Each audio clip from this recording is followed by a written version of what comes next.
bread. I experienced it, being deprived, being oppressed, being confused.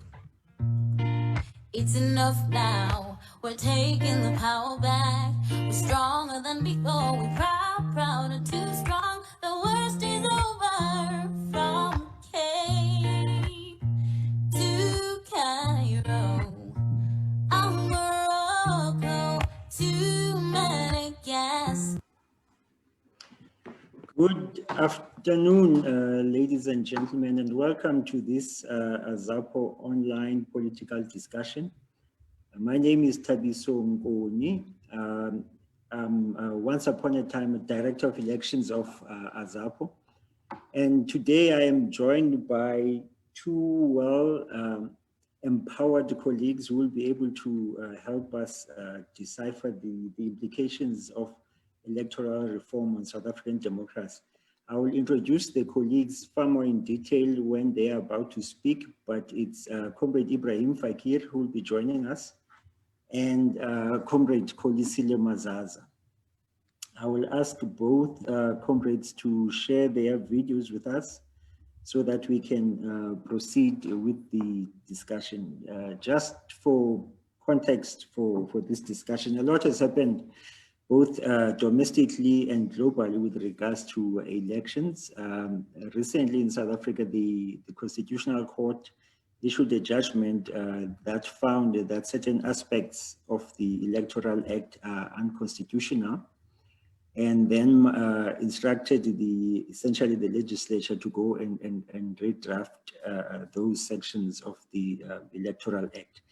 The parts where the Constitutional Court found to be unconstitutional is the limitation that only political parties can essentially stand for elections at provincial and at national level.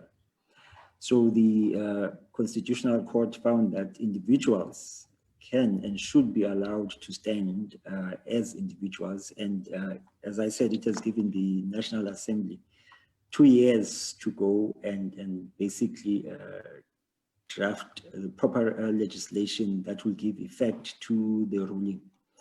The format for today is that the two speakers, Comrade Ebrahim Fakir and Comrade Mazaza, will give their presentation for 15 to 20 minutes each, and thereafter we'll have a facilitated discussion, and we will then take your questions as we go along. Comrade Fakir, we will start with you. May I once again ask that you share your video with us? Thank you. Okay. Yeah. Maybe before you go ahead, let me just introduce you. I'll be short since you are a returning panelist. Since you are a returning panelist, so I'll be rather short in terms of the introduction. Comrade Fakir is currently the director of the program of Director of Programs at ASRI, our Social Economic Research Institute. I'm not sure whether I pronounced that AWAL correctly. You correct me. No, that's perfect. It's perfect. He was until October 2016 the head of political parties and parliamentary program at AISA. He was formerly senior researcher and analyst at the Center for Public Studies in Johannesburg. He is used extensively as a commentator on both domestic and international television, broadcast media. And one interesting fact that most people might not know about you, Comrade Fakir, is the fact that you were once upon a time a lecturer in English literature. So in your presentation, I expect an argument as to why we must all study at least literature, English Lit 101. So over to you, Comrade Fakir. Thanks very much, and thanks for inviting me and having me again. I'm going to try and not rehearse all of the things which you stated in your introduction about the Constitutional Court judgment, except to talk about what its implications might be, because I want to then go on to the outline of the current electoral systems and what some of its own limitations are outside of what the court judgment suggests it would be. And then perhaps talk about what potential changes there would be and so on. So that will be the outline, right? And after the potential changes, we can look at what the potential or likely impact could be depending on what system is adopted. So let's just rehearse quickly what the Constitutional Court judgment actually says in addition to what you say. Basically, in sum, what the Constitutional Court judgment says is that the current Electoral Act, which makes provision only for a almost pure proportional representation system without any threshold, to be the electoral system for the society at national and provincial level. At local level, we know that we have almost a pure mix between a pure PR system with a combined ward or constituency system, which is run on a first past the post basis, right? So whoever gets the most votes in that geographic constituency wins. That's at local government exclusively. So what the court said is that for national and provincial government, or composition at least of the legislatures, not government, the current Electoral Act, which premises only a pure proportional representation system, is in conflict with a key clause in the Constitution, which is that every individual should have the right to contest for political office and, if elected, hold political office. There is, however, a clause in the Constitution which the Constitutional Court, in my view, did not give sufficient attention to. And that is the clause which says that the result of any election must result in general in proportional representation. Now, any system, which means the implication going henceforth, is that any system which is adopted must still conform to that constitutional prescription of resulting in a outcome which is in general proportional. Now, within that scope, there's any number of systems available, but we can come to that later. So that's what the Constitutional Court says.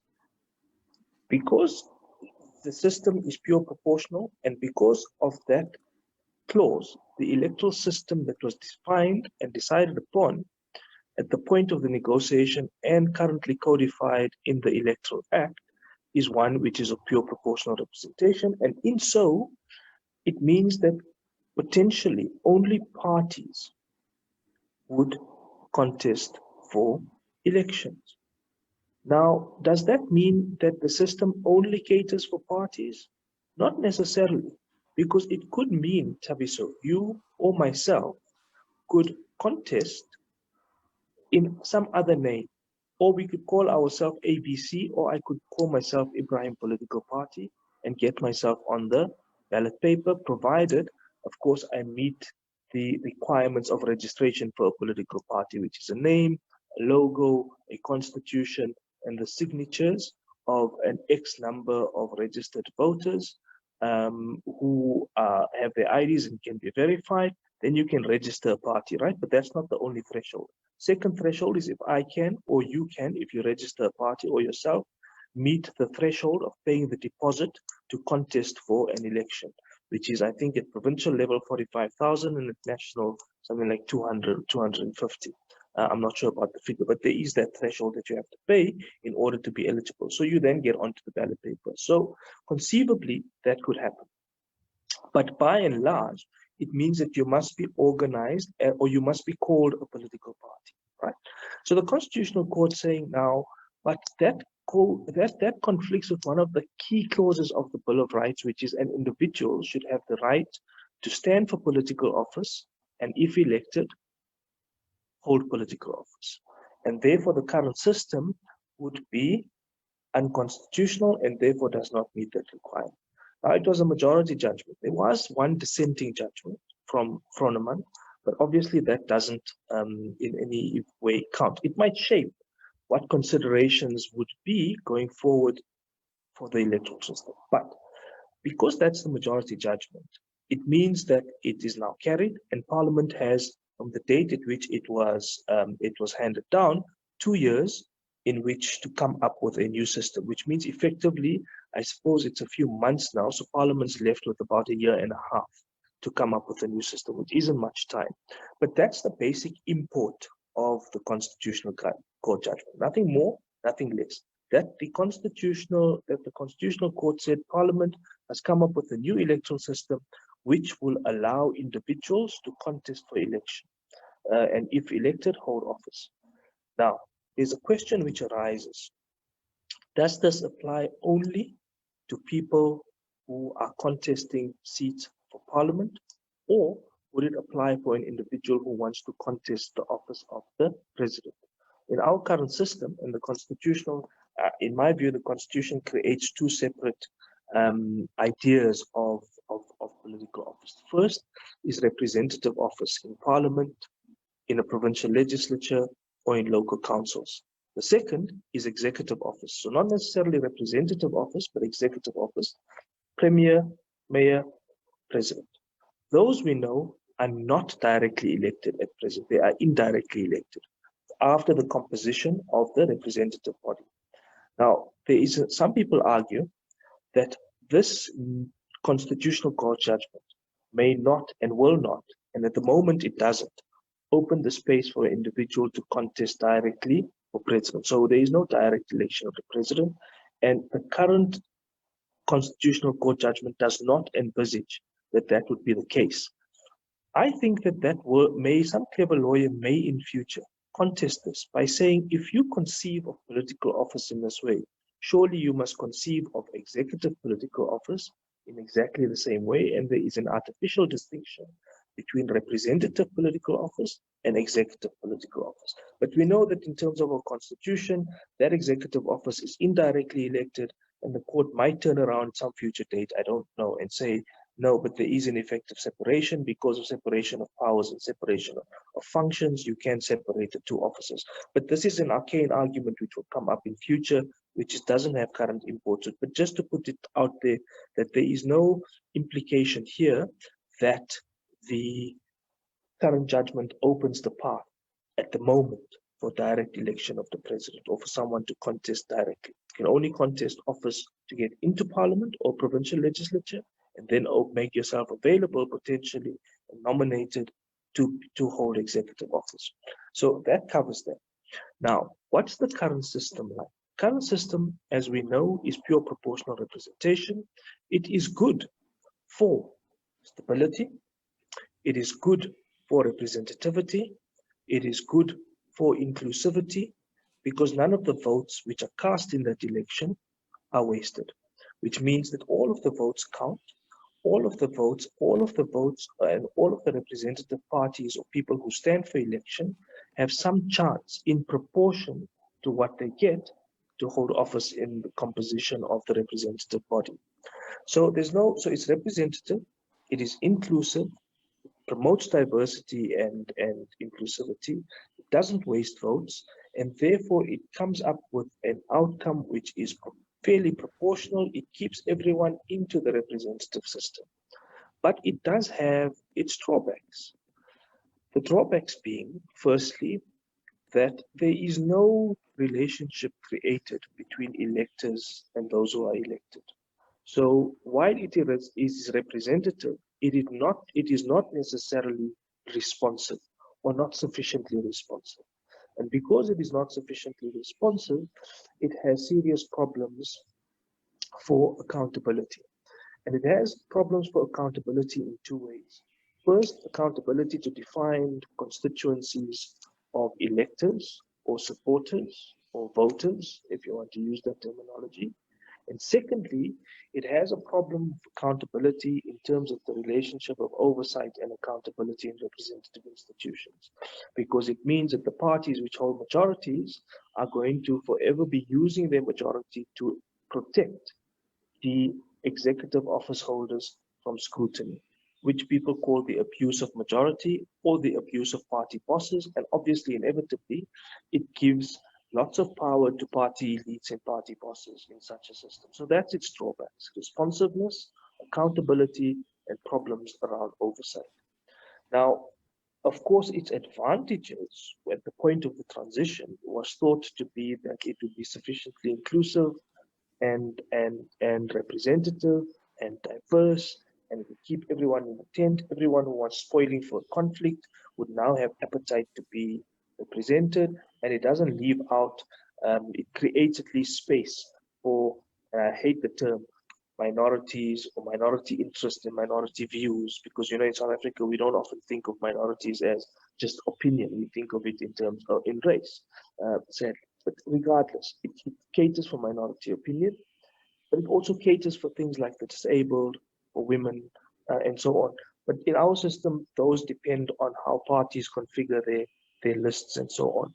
So those are the advantages and disadvantages. Now, depending on the nature, and we don't know, depending on the nature of what system is eventually adopted, what kind of mix is going to be adopted. Because remember, proportionality is still going to have to be a major part of the system unless we can convince the MPs and current parties to amend that portion of the constitution to say it must result perhaps not in general proportionality, but in proportionality. And you can leave proportionality vague. And I'll say why, because I have a proposal for what I think would be a good system, but it's a fairly unpopular one. Regardless. So Parliament and parties, remember, are not going to have the appetite to vote themselves out of office, because effectively that's what we're asking them to do. Devise a system which might disincentivize some of them. Because look, for some of the parties, the very small parties, and this is one of the other disadvantages, allows for very small micro parties, 1 person, 2 person, 3 person parties, to have representation. That's not necessarily a bad thing, because AZAPO in a previous incarnation was a beneficiary of such a system and ended up in executive office, performing very well, by the way.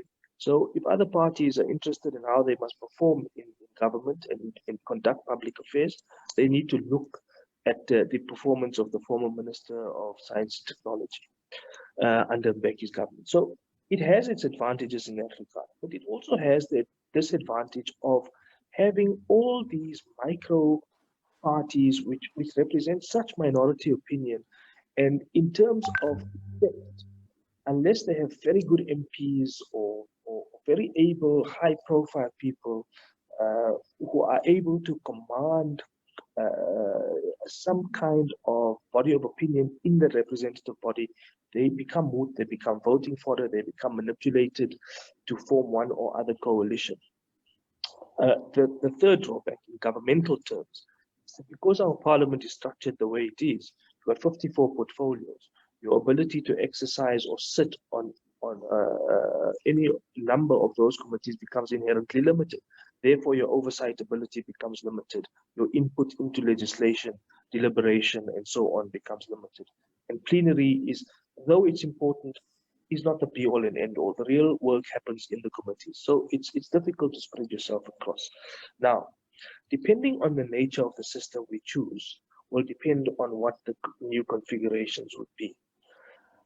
I don't know what MPs are thinking, but parties I don't think are going to have a major appetite for major widespread change, because it's not in their interest to do so. Many of the parties which currently exist, from the EFF down, are well served by a pure proportional representation system. Imagine you had a differently figured constituency system or a pure first past the post system. It is likely, and we haven't been able to do a modeling exercise, but it's likely if you take previous elections, and we took some of them, you would find that the ANC might win with 85 to 90%. Because remember, first past the post elections are looking for concentrated geographies of support in defined spatial areas, and whoever gets the most votes wins. You can have a threshold in those systems where you say it must be 50% plus one, so you must have a majority. You can have a majoritarian first past the post system. in which the person who has the most votes, 50% plus one, wins, or you can have one which says whoever has the most votes wins, even though if you don't have the majority. As long as you have, even if you don't have majority over everyone, as long as you have a comparative majority. Yeah. So that's so we can't so it's clear we can't have a pure fast post system, because societally it will also undermine things like integration, spatial integration, non-racialism, creating new types of spatial configurations and so on. It will balkanize what we already have, the spatial separations. So there is that drawback with a pure first past the post system. My inclination is that I think the parties will go for a very minimal amendment, which will merely enable a few individuals to contest. But irrespective, no system, no matter how well configured, can address all of the problems of inclusivity, of representativity, of diversity, of not wasting votes, and of promoting accountability and responsiveness. No system can do so perfectly. At local government, we have tried, and yet you find ward councillors are just as unresponsive or unaccountable as PR councillors. So clearly, this idea that there's a geographic link it will make it necessarily better and more responsive, not necessarily true. However, I do think we should try. And my honest view, if you want a full proposal, is for us to actually, and this is very unpopular, to increase the size of parliament to 600. Do away with the National Council of Provinces. So there's no dual chamber nationally. There is only one chamber. And you already got 90 members in the NCOP. So you take the current 400 and you add 90, you got 490. Do away with the NCOP. Keep the provincial legislatures, because the legislative process and oversight process does give provinces in a fair number of powers. The problem is our provinces haven't used those powers for good effect, for development effect. So anyway, keep the provincial legislatures, but reduce their numbers. And you could, out of the 9 provinces, you could even amalgamate some of them, fair enough. But you could cut the numbers there and take some of those up to national level, and you end up with a number of about 600. Reduce the pay and the salary grade and the benefits which accrue to MPs and public representatives. Not by too much, but by a fair bit, to make it affordable, because it's an unpopular view to have more MPs. And so then have 400 constituencies and 200 elected off a proportional list. That's my proposal. 400 direct constituency elections. Now, remember, there was the Van Zyl-Slabbert Commission report, which had multi-member constituencies. It's not a bad proposal. It tries to mix what we got at local government level. The problem with that at national level is that you defeat the purpose of responsiveness and accountability, because the constituency sizes will be far too big. It will be too big, the constituency sizes, even though you have multi-member constituencies. So my proposal is thus: 400 directly elected in constituencies, 200 of PR to harness the advantages of both, change the constitution, make an amendment to the section which says must result in general proportionality, and base the constituency sizes on the current 208, 260 odd municipalities. Of course, because we increasing the number, you can even reduce those sizes a little more and base the new demarcations on that. Last point is that, look, we don't know what the outcomes of any new configured system would be, because we don't know what the system would look like. But a lot depends on voter participation and trust. And the outcome in a PR system is determined by whose voters turn out. In a new system, we don't know. But we know that voter turnout is on the decline. And it's on the decline not because people don't want to vote, or because they're tired of democracy, or because, as they say, as a democracy matures, people become less interested. That's not true. South Africa is a highly politicized society. People would be interested. They're not participating, and the decline in voter participation is because of purely mistrust and distrust in institutions of state, public institutions, and political parties specifically. Of all institution surveys, all public opinion surveys will show you that political parties enjoy a trust and confidence level below 15%. Believe it or not, below 15%. And so this decline in participation is precipitated by voter distrust and distrust in institutions. And I think that's a feature which is going to continue. And that will have some market effect on what the potential outcome of the systems would be going forward. And I think I'll leave it there. I'll leave the rest for panel discussion and questions if there are any. Comrade Mazaza is having some technical difficulties, so he is struggling to log on, but we will proceed, so which means you will have more time to expand to expand on your thinking. So I think you've highlighted certain things that we can hold as sort of principles that should guide our democracy. One of the things that you've highlighted is that we should have a system that essentially encourages participation and builds a country of what I would call invested stakeholders who feel like they have a stake in the functioning of our system and in the functioning of this country. So that so for me, I am quite welcoming of the Constitutional Court judgment, because if it allows Thabiso to stand, I think it makes Thabiso invested in the process, and it would allow for people invested. One of the benefits I think you also mentioned of the current system is that it allows for representativity. I just want to push you a little on that, allowing for representativity. To what extent would you say that a system that uses closed party lists allows for representativity? Because what it effectively means is that I, as an individual, cannot determine who is on the list and that, where are they on the list. So it leaves that part of the process to the inner workings of the party. It does, and it would. And representativity, in the same way that we popularly talk about representativity in terms of identity, I think representativity here means more a question of opinion rather than just identity. Now, we know in our country, in our society, both matter and both matter equally.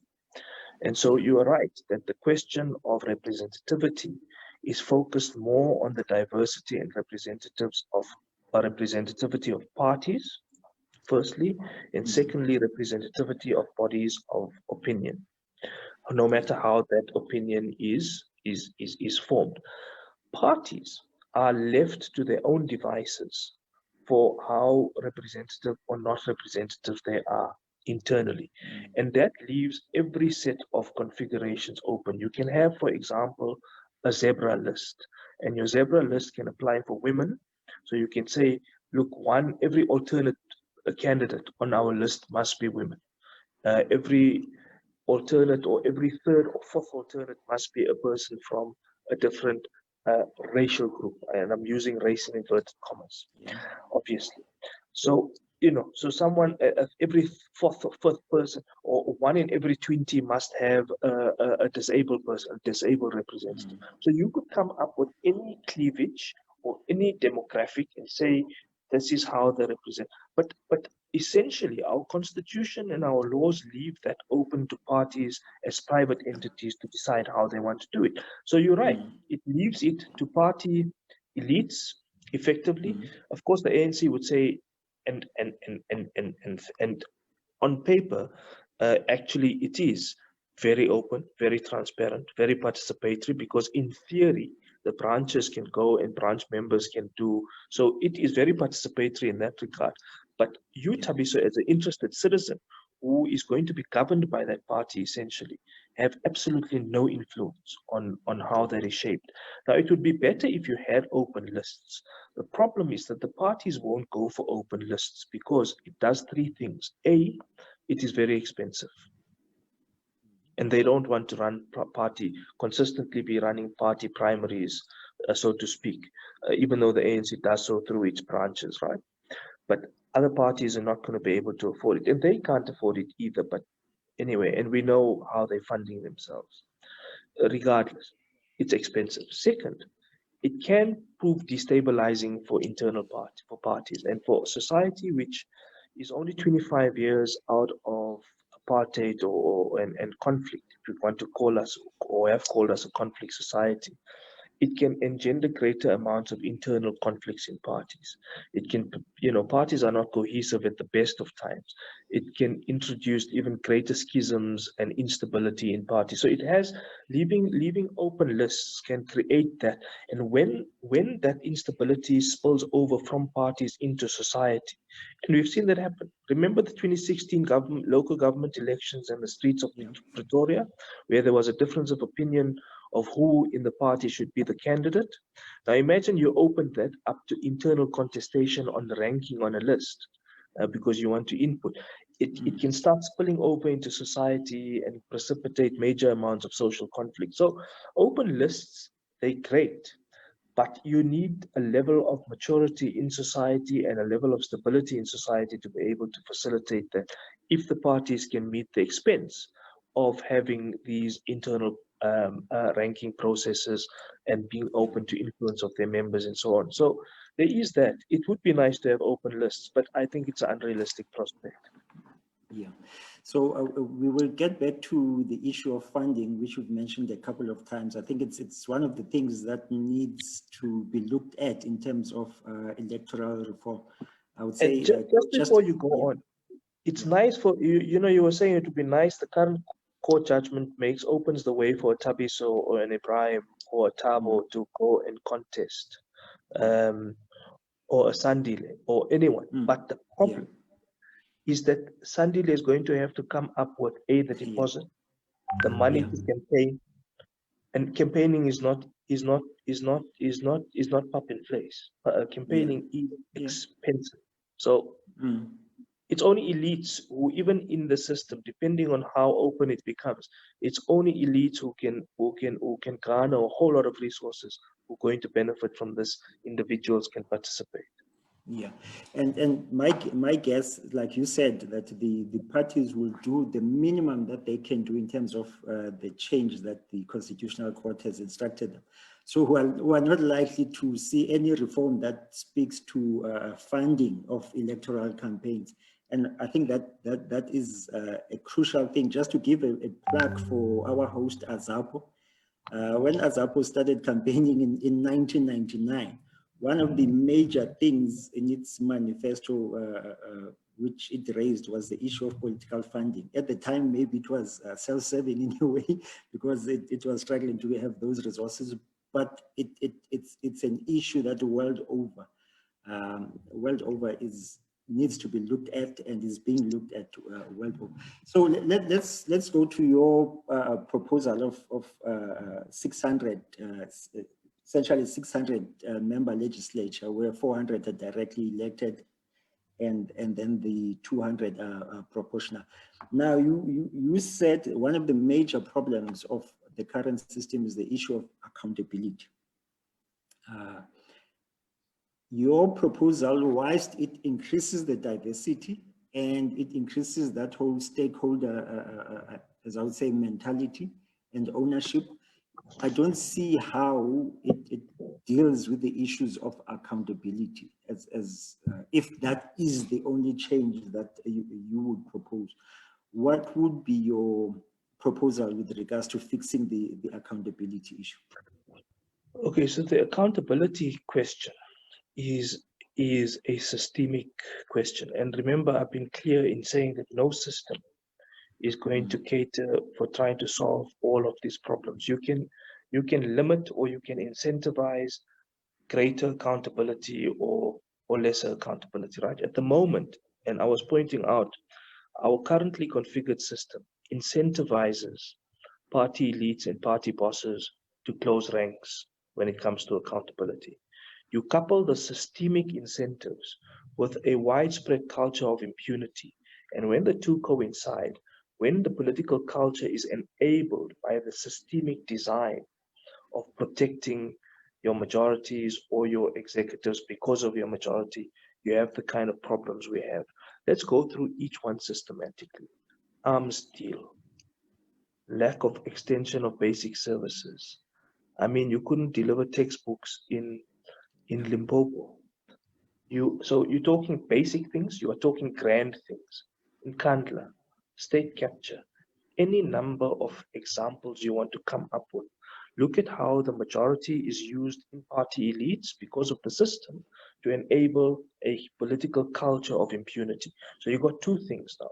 So how do you want to unravel? You want to unravel both. So you want to unravel at the systemic level, but you also want to unravel the culture in some way. And cultures are very hard to change, but systems can help to change the culture, right? So what can we do? We can change some of the systemic aspects. The systemic aspects, if you have a greater amount of people who are elected in constituencies, they become, and I know this can be a hoary argument because the reality is that even in constituency systems, parties are quite dominant because of the resources they have and so on. But you do change the equation a little bit in that the representative is more reliant on the local community and constituency to be elected or re-elected rather than dependent on their ranking on party elites on a party list. Right? So you're creating a slight systemic change which can facilitate this. Which can facilitate this. So that's the level of the systemic change. The second level of systemic change is because the composition of the legislature is now made up of people who are not entirely dependent on the party exclusively. Though they may be aligned to the party, though they rely on its resources, they will not always be subject to its discipline in institutions to vote the way their whips say they must vote on a particular issue, Yeah. or to ask questions in committee. Because remember, we're not going to change the governmental system as a whole. They are incentivized in committees to ask different kinds of questions because they're not reliant on anyone else to be promoted or anything else of that sort, right?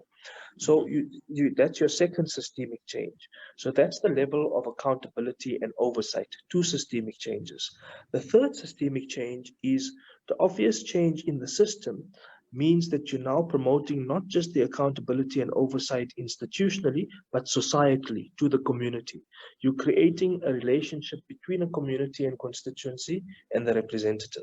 Now, I know I said that at local government, we have the system, it hasn't been working, but it's worth trying at national level. We may change. We may find that citizens start taking more ownership, as you call it, Tabiso, more invested in the system. They might become more invested and start holding people to account. You never know. So I think that there's, for that, two very good reasons, systemic change and societal change. It's worth trying.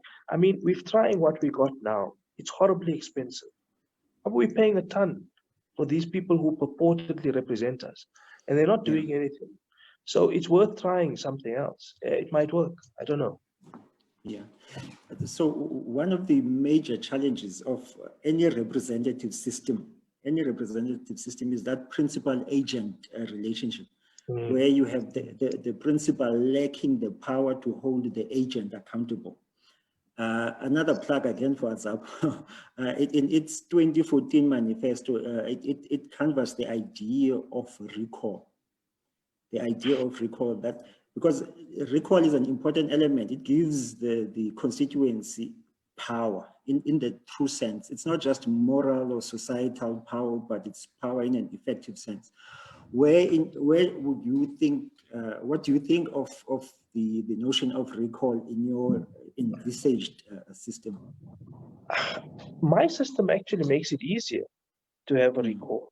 And you could legislate in the electoral system that if you, and we already have a petitions process, right?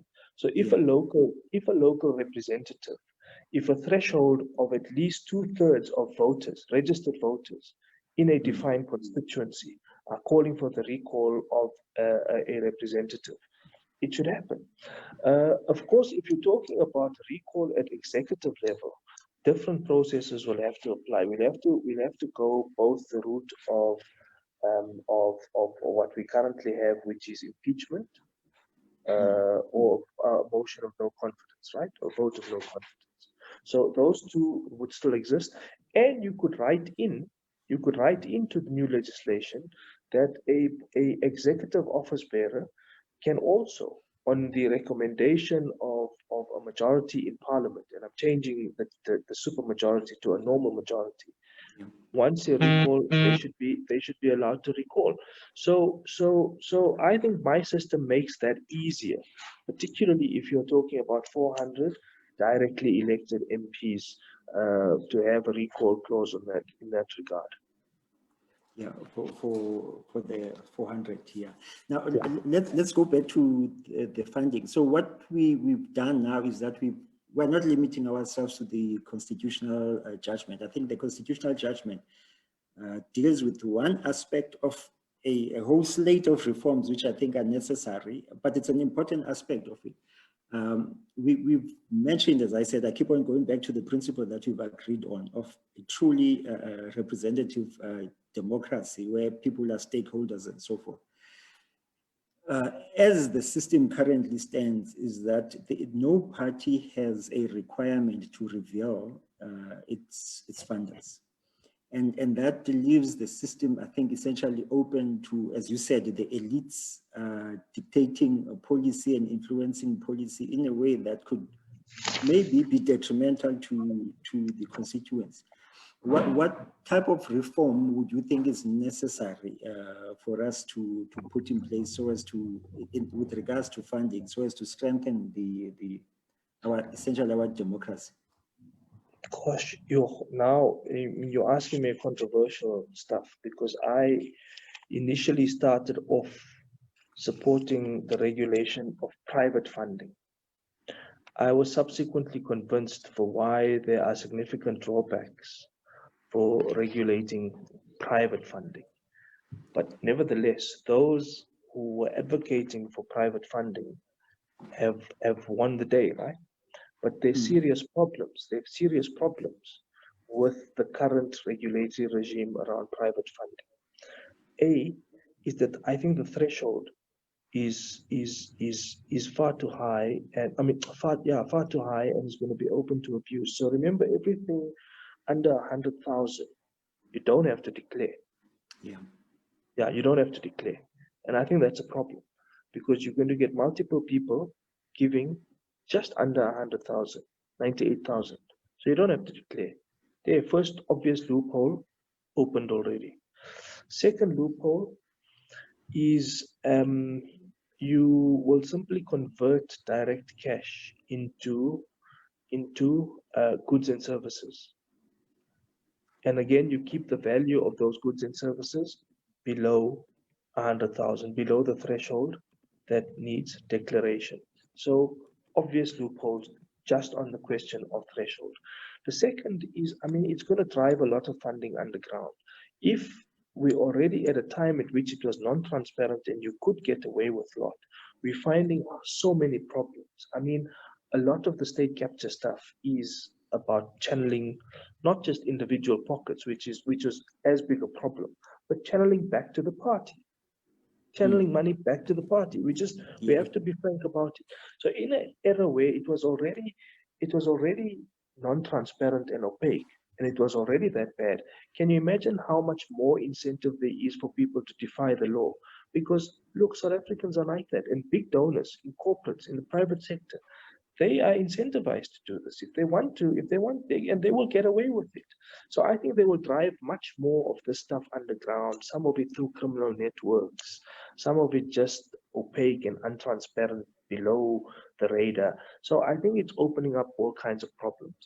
I am a fan of public funding of parties, but our current configuration of public funding is woefully skewed and is completely incorrect. I have previously made a proposal in a chapter in another book in which I proposed a tripartite split in the set of public funding. Now, I'm also cognizant of the fact that South Africans can't pay more than we already do for parties. But the pot of public money cannot be distributed in the proportional way that it currently does. I think proportionality is a fair principle, but that fairness must be it's fair, but it's also unfair. It's fair in that you're saying, well, you've tested your support, therefore you deserve this much. So I think a third or at least half of the money that is publicly available should go to parties which are already representative. Fair enough. That's okay.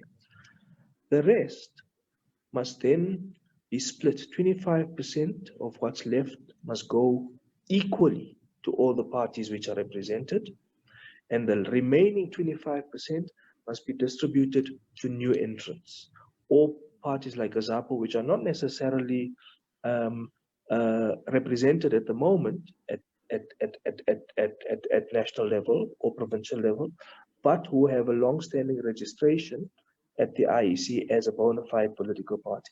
And there are others, there may be new entrants on the market who come, they're genuine, they meet the threshold, they got registered voters who support them, they have a logo, they have a name, unlike Mashabas, they're not piggybacking on someone else's name and logo. It's distinct, they have a constitution, they meet all the threshold requirements.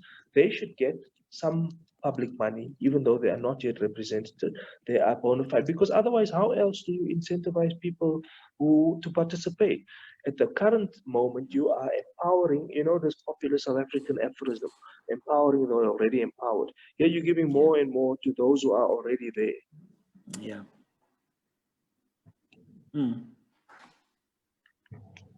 I did not mean to disturb your train of thought. Were you still continuing? Or?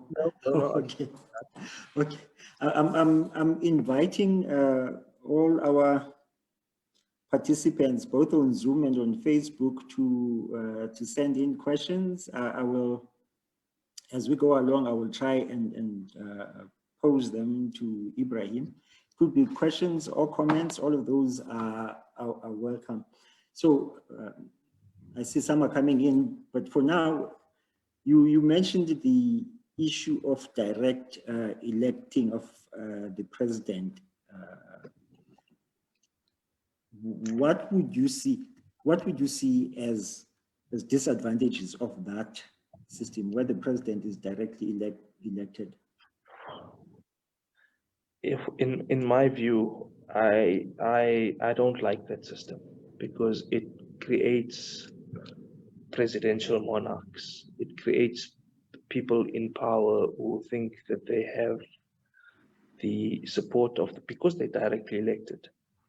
It incentivizes impunity, and we've seen this happen not just in imperialist states like the US, but even on the African continent. And you simply need to look north of our border. Zimbabwe had directly elected president. Malawi had a directly elected president. Uganda. Excuse me. Yes, you? I'm following all protocols. Yeah. Even though I'm socially distant. Yeah. So we've had directly elected presidents on the continent, in other places, and it gives rise to much greater impunity. Second, it claims representativity, or it claims representation because it's deriving direct legitimacy.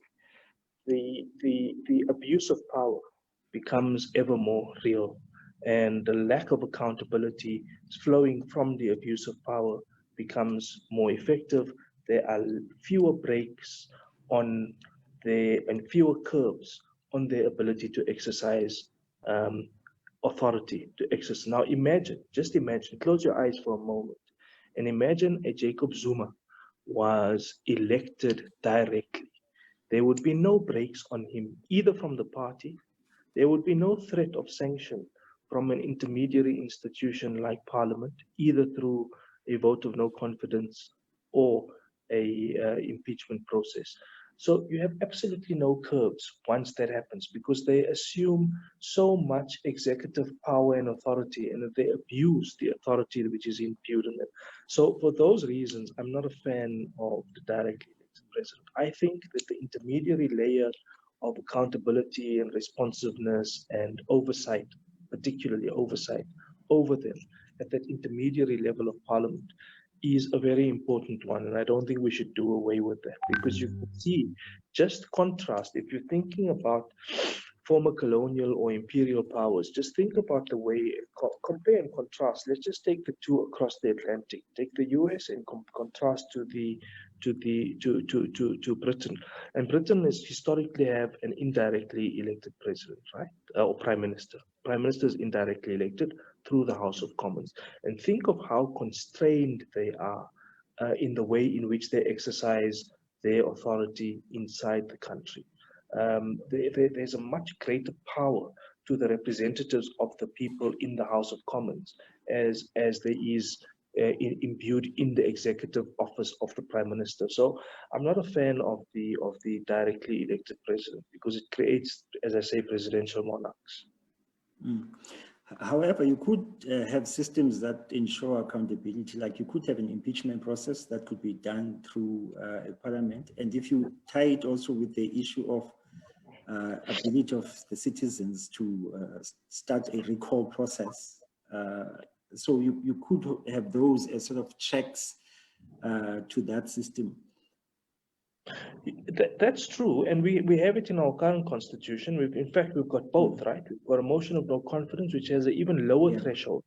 We have an even lower threshold on a motion of no confidence, and in both instances at which we had to invoke, or it was used as a threat, but if it had to be invoked, no one knows which way it would have gone, because remember the secret ballot saga. Parties come up with all kinds of weird things. I mean, their democratic principles change when their interests are at stake. When their interests are not at stake, they want a transparent voting process of public representatives. When they want to protect one of their own, they're suddenly okay. Or if they want to push their own agenda, they're okay with having a secret ballot in parliament. I mean, where have you ever heard such nonsense? Now, they did that and compromised the entire democratic system. Okay, they compromised the entire thing of transparency. I doubt that unless you have a underwritten guarantee in the constitution, and it has to be constitutionalized, the president can be recalled if X number, and the threshold can't be too high, because depending on what your majorities look like, they'll be protected. So I do think it's better to have safeguards which are systemic, built into the infrastructure, rather than left to the whims of majorities and minorities as they change over time. It's better to have it in the architecture of your infrastructure built into the system, and that's why I like the indirectly elected president. So it is a cogent argument. Yes, there's more directly elected legitimacy, but we know that legitimacy is abused, and therefore it's better to have an indirectly elected president for purposes of accountability, oversight, which is inbuilt into the infrastructure. Yeah. I'm going to do something that I think we've not done in the previous sessions, and allow Tondani Nodoba to ask a question. Tondani? Tondani? Okay, so whilst Tondani is busy unmuting himself, let's talk about strategies now with this mixed system that you propose. And I think generally there is a general, I would say, consensus amongst the citizenry. It was the Van Zyl Commission had this mixed system. Even Mutlanda, I think, made the recommendations around having both a proportional representation and constituency-based system. In terms of, let's say, political strategy and electoral strategy, such a system, how do you think it would change the strategies adopted by political parties? I suppose everything depends on the individual party, right? So I imagine their strategies won't change. Well, at the grand conceptual level, I don't think it's going to change. Their ideological outlooks are what their ideological outlooks are. And the very few parties today that we can say actually have an outlook or actually have a commitment to a set of principles, because they all appear to be, for everything and everyone. In one party, which currently governs the state, they can believe simultaneously in the privatization of the Reserve Bank and its independence, and they can believe simultaneously in all kinds of contradictory things at the same time, in the same person. So, and this is true across parties. So their strategies at that level won't change. What will change is the electoral machinery, because depending on, and here you're asking a question which is difficult to answer, because that strategy, whatever strategy they choose, will depend on the configuration of the system. If the large majority, the same person, so, and this is true across parties. So, Please okay, that's continue. okay. Yeah, go ahead. So depending on what the nature, if the major preponderance of the system is still largely PR, parties will continue very much the same as we're going now, right? But let's take a party like the ANC and the DA.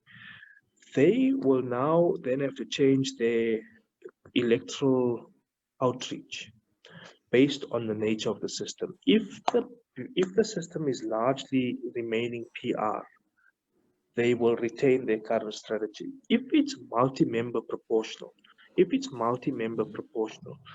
will depend on how those constituencies are drawn up. Now, remember the Van Zyl-Slabbert report makes the constituencies the provinces. Now, take for example, the Free State or Gauteng. The ANC will still largely go about what it is doing the way it is, because its support is spread all over and it knows it's got enough of a geographic concentration of support to be able to win geographically delimited wards. Because at the current PR system, you're testing support across the society. The whole country is a constituency, or the whole province is a constituency, right? So you adopt the strategy of general outreach because that's where you are. The DA, on the other hand, will have to focus its strategy on contesting those constituencies where it is likely to win. So depending on how the constituencies are drawn, and this is why the demarcations board work is going to be so important.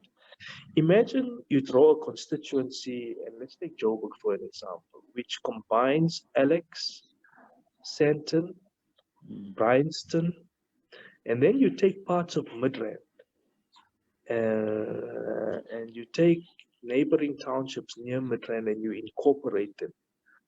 The DA will likely not go and contest it because the demographic, what they would believe is the demographic swamping coming from parts of Midrand, Alex, is not going to serve their purpose, right? So if you take Joburg South, for example, you take Lens, Eldos, Soweto, Innerdale, Klipspruit, and a couple of those, and you lump them into one constituent. I'm making silly examples just to illustrate the point. If they believe, listen, the minorities in Lens and Eldos, but we know it's not realistic because Soweto alone is just going to. And our support in Soweto is not enough to offset what we can. They might opt out of contesting there too, right? In favor on contesting in geographic areas where the likelihood of them winning is extremely high.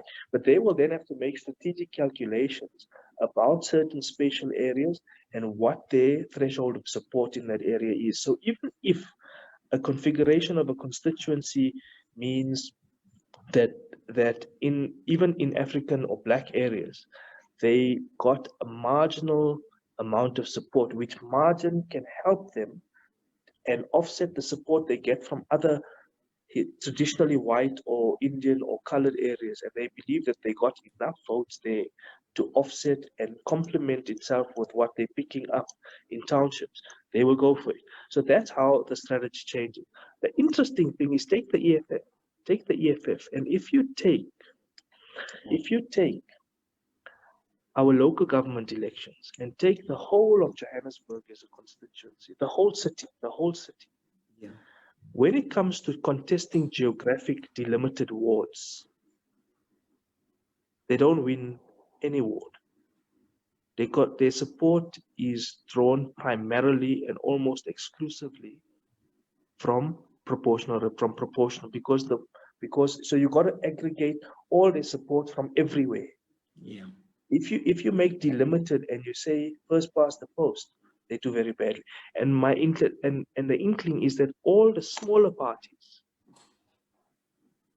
are entirely dependent on PR, including so from the EFF, including the EFF down. And this would apply to AZAPO too, unless the constituencies are drawn up in such a way where you know there's concentrated amounts of support for AZAPO here, you could pick up that. But for most parties, from the EFF down, the PR system works much better for them because you're aggregating widespread dispersed support. It's not concentrated, they support dispersed. So they got to capture that. And so that's why I'm saying, depending on the nature of the system, will determine the nature of the electoral strategy that the parties choose. I foresee a situation where if you have a constituency-based system, that it might even have an influence on the policy aspect. So you've dealt with the politics. I think largely you've dealt with the politics of it, but the policy aspect of the issue, because now if you are contesting in constituencies that are constituted by parts of the population that are not your natural constituents, then you need to think twice about the types of policies that you push. And especially if you have a system where the seats 400, like 2/3 of the seats are constituents and only 200 are based on proportional representation. So it means for you to have a majority, you significantly have to have like a huge number coming from the proportional element. So your take on its effect on policy? My take is that it shifts the discourse and shifts the focus on policy from the grand nonsense debates that we're having actually to the real hardcore stuff. Health, because what changes society? Let's go back to a few basics. What changes society? Health, education, a decent place to live, good transport, affordable, safe, reliable, right? That's what we know changes. I would add safety and security to your list. Absolutely, safety, without saying safety and security, right? Then you got higher order things. You can talk about things like societal integration, non-racialism, if you want to call it multiracialism, whatever. All those kind of higher order things. But it starts taking us away from these grandstanding debates which aren't serving anyone well, really, and starts focusing attention on those 5 core areas.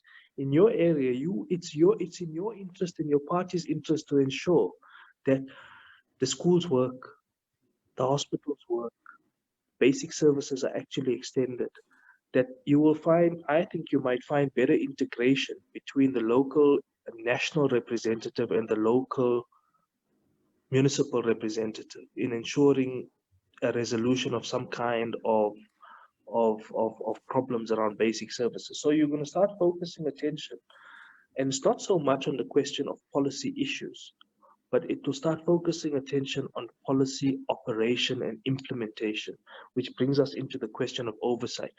So, I don't know if there will be massive changes in policy discourse, but there will be changes, in my view, in policy operation, because it starts focusing people's attention on it.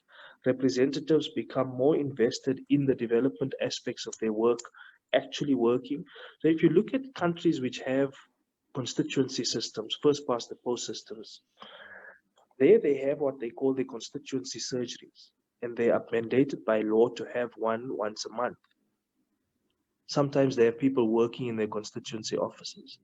Those complaints are all about not getting my pension, not being on the indigents list. My kid didn't get into the school feeding scheme didn't deliver this time. I can't get onto the housing list, or the hospital's just not working. And what does that constituency representative do? It then focuses attention on going to that hospital to do proper oversight, finding out what's the problem, elevating it, or troubleshooting. I'm just saying that's potentially what can happen. But I'm sorry to say that our problems in our country are much more fundamental than this. Because right now, we're talking about having to recover basic morality, number one, basic ethics, number two, basic opera, or people being committed to the work that they actually have to do. Just do, in some instances, people must just do the work they have to do. Then we've got the massive scale of unemployment. And we've got to change. If that doesn't change, all the other things we're going to do, you know, the systemic changes we're talking about, they seem micro compared to these grander problems. So will it shift people's, it might shift our attention away from, because things are starting to work better, we start having better ethics. I don't know. Maybe we will have a government which will suddenly believe that we must have import substitution. We better start making our own goods and services. Let's incentivize our people to make this instead of import all the stuff. I don't know. Maybe they'll be seized with that idea because that's what they will depend on their re-election for, instead of the grandstanding grand debates, which actually, frankly, let's be honest, not taking us anywhere.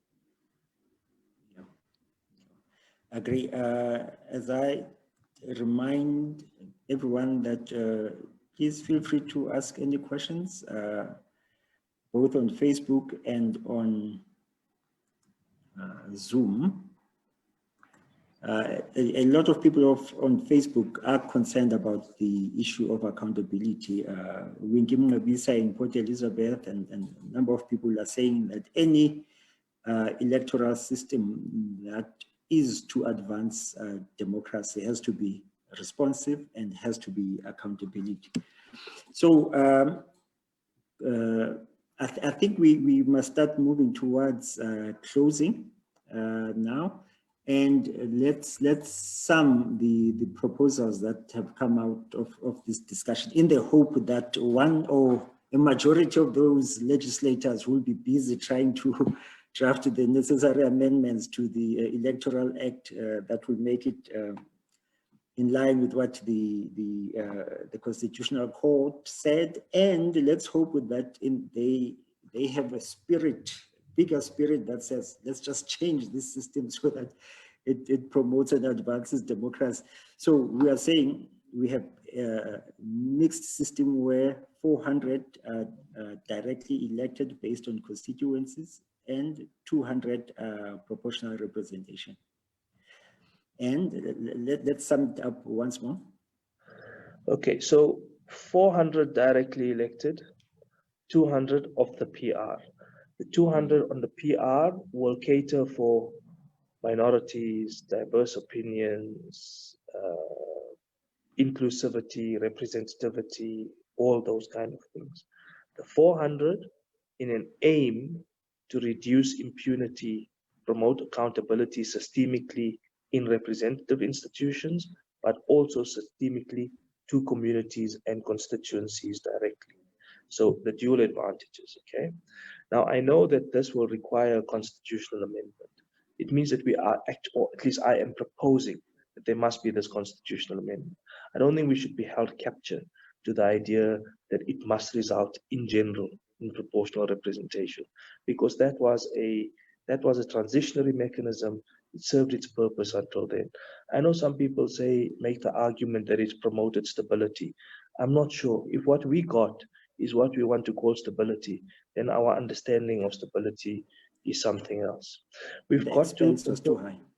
It was too high. It is too, and it's still too high. It's continuing. It's still too high. Yeah. It's still too high, and it's continuity. And I hear some people, particularly in people who believe that they're going to be swamped by the majoritarian impulse. Well, it's hard luck. You ended up on this continent. This is where you are. Live with it. You can't be afraid of that. We've got to get people who are representative of the people who they're purporting to represent, not just these ideas which are increasingly hollow. And that's why I am not in favor of them saying, oh no, the PR system, it served us so well, it's got so much stability, it's been so inclusive, we are all in it. Well, what have we got from the fact that we are all in it?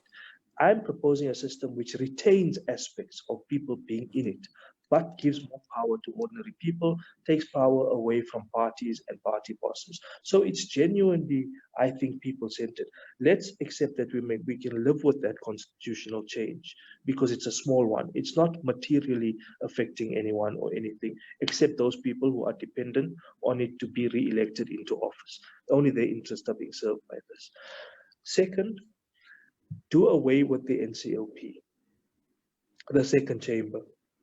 You want the national, you want a provincial, or you want a regional voice in the national deliberation of issues, retain the provincial legislatures, fine, reduce their number.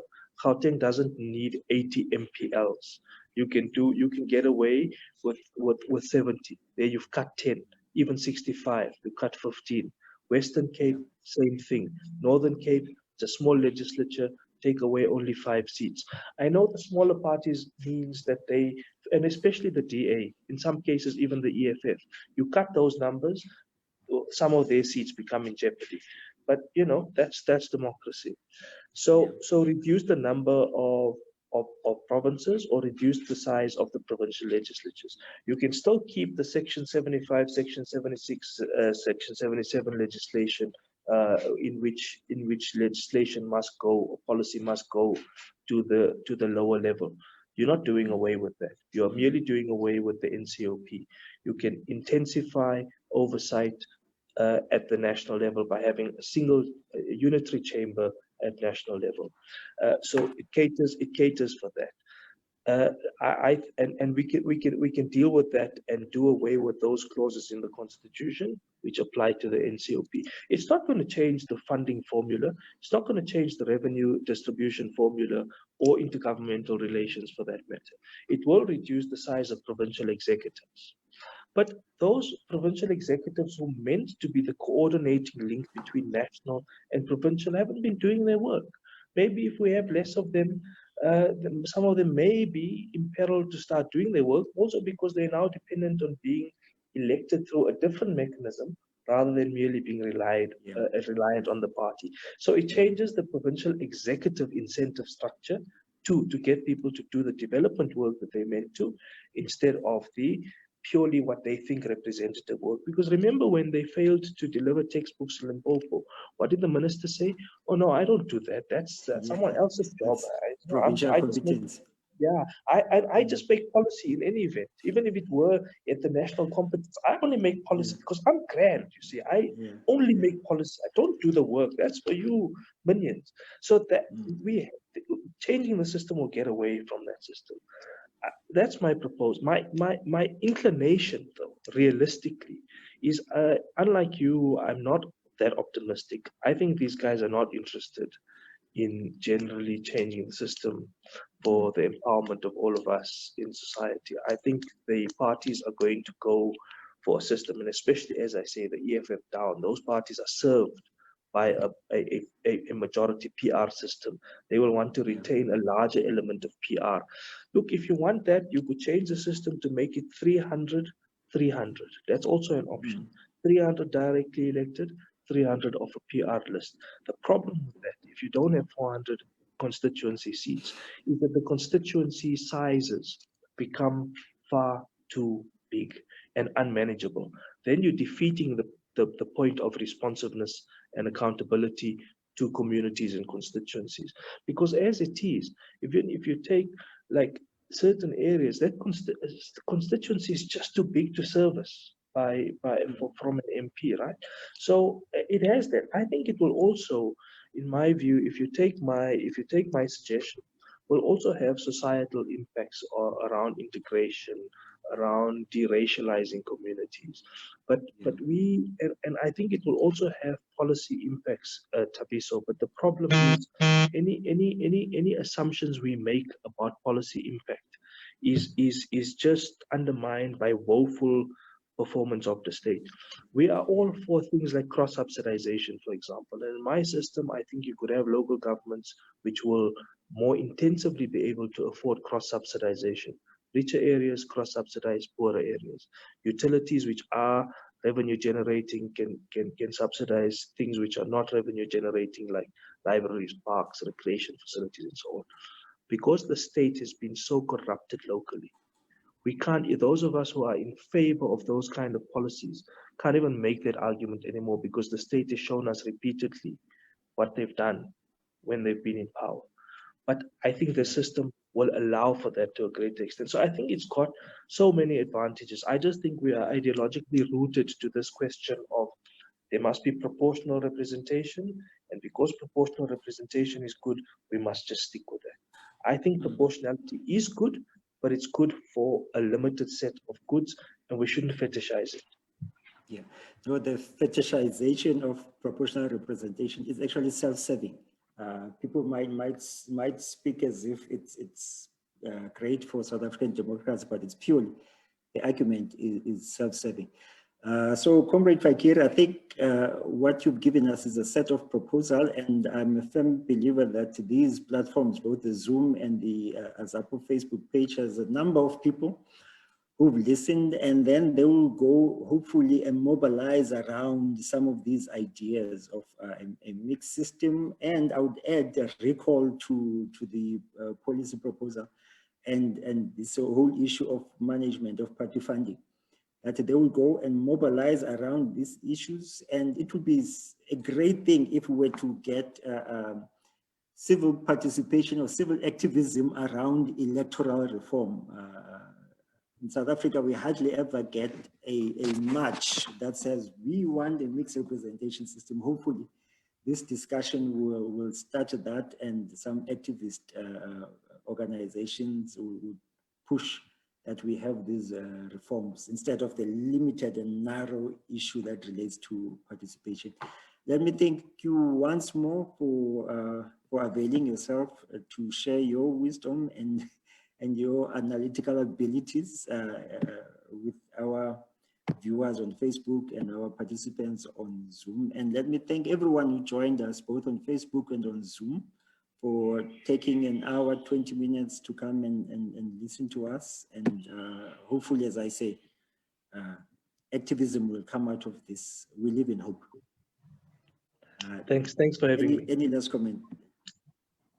Excellent. Thank you very much, everyone, and have a good Sunday and a good week. Goodbye.